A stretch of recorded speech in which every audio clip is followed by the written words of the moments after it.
Hello and welcome to something a little different.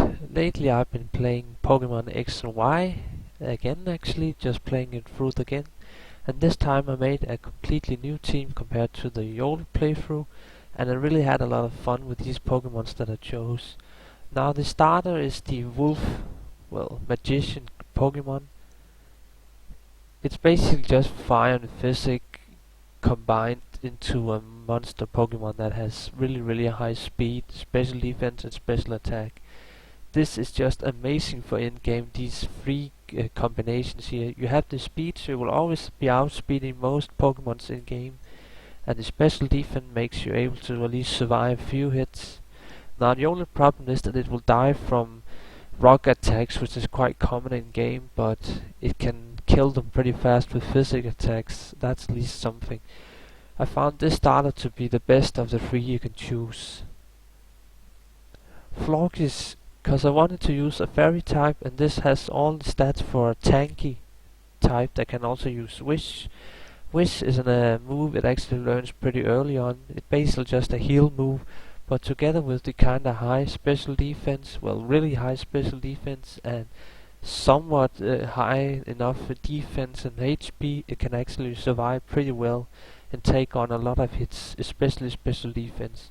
And then it has 112 special attack, which is enough to really hurt when it uses moves like Petal, Flower, whatever it's called, and Moonblast. Really strong fairy type, and you can upgrade this one fully, I believe, in around the 5th batch or something when you get your shiny stone. Barbaracle, this one is kinda a one-sided Pokemon. It only does one thing, and it does requires you to go to the move learner so you can get Shell Smash. Shell Smash is just amazing. You can't really go wrong with Shell Smash. It's probably one of the most overpowered moves in Pokemon, at least for online gameplay. It's really powerful. In game, maybe not that much, but it's still pretty insane if you just want to sweep one trainer all together. So yeah, you basically just use Shell Smash, and then you basically only have one stab move, which is Razor Shell. Now it can also learn Stone Edge, but yeah, it's not that amazing, that attack, because it kind of misses a lot. The problem with this build is this Pokemon is that it dies really easily, both to special defense, special defense, and also to melee attacks like fighting, because fighting is quite common in the game, so you will see that this Pokemon early on is really annoying, at least until you involve it, and it actually involves quite late as well, so it's a bit annoying to get going, but once you have Shell Smash, it's a lot of fun. Gogat, grass type, there's not much to say about this one. You can actually ride around on it, it's kind of fun. The HP and the special defense and the defense, all that kind of good stuff makes it really bulky, and it can learn Milk Drink and other healing moves, so it's actually a really good Pokemon for survival and being tanky, and I like that about grass types, that they can survive a lot, and with so much HP it can take on a lot of hits and also deal out some damage itself. The only problem is that it will probably be the slowest Pokemon on your entire team. So yeah, it's a little slow, but it has really good bulk.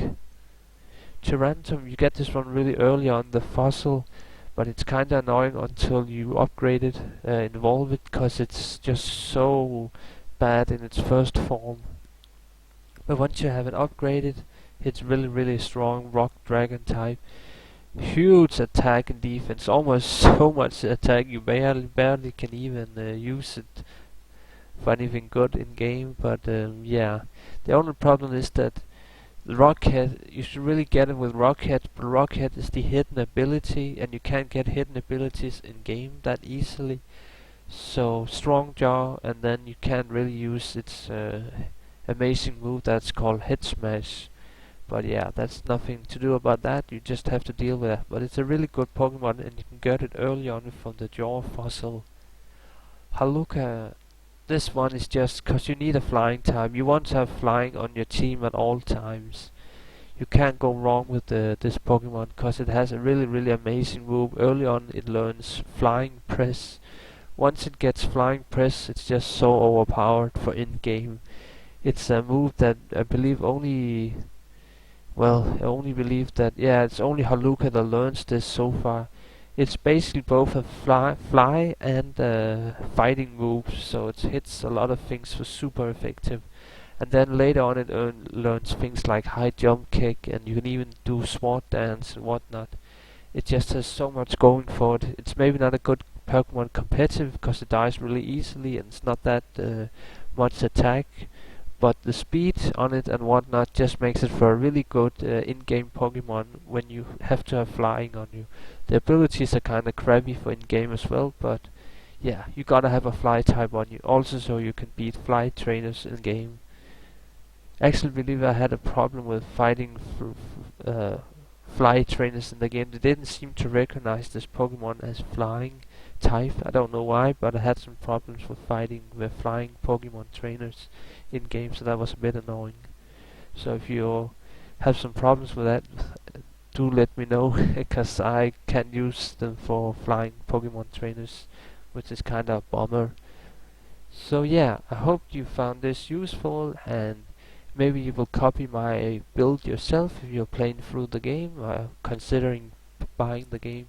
It's pretty damn fun, this team. I had a lot of fun just trying out new Pokemons that I haven't considered before, and it's a really mixed and good, strong team for in-game, and can even be considered for online gameplay if you relearn a few of the moves and EV train them later on and whatnot.